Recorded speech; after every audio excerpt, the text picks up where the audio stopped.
जैसा कि वीडियो के टाइटल में आपने देखा है कि पीडीयू क्या होता है। What is PDU? PDU stands for power distribution unit. ये जो अभी आप देख रहे हैं ये एक पीडीयू है, और ये इसकी जो ऊपर वाली चीज़ है ये इसको प्लेट कहा जाता है पीडीयू की।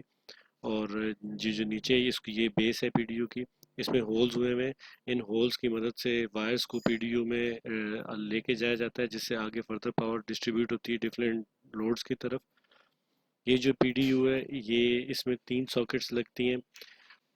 पीडीयू 3 से ज़्यादा सॉकेट्स के लिए भी हो सकते हैं, डिपेंड करता है कि आपने पावर कितनी आगे डिस्ट्रीब्यूट करनी है, कितने लोड्स को। और इनको जो वाल के ऊपर भी माउंट किया जा सकता है और वाल के अंदर भी माउंट किया जा सकता है, जिन खास तौर पे जिनकी बेस उनके साथ बनाई जाती है।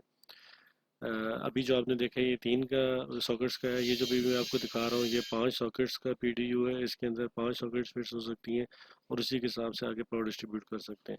ये जो इसके ऊपर 4 होल होते हैं इन पे बिटमूव करके आप स्क्रू को टाइट कर सकते हैं, जिसकी मदद से आप इसकी बेस को इसकी प्लेट से कनेक्ट करते हैं। ये अभी जो आप देख रहे हैं इसमें इसके स्क्रू टाइट हुए हैं।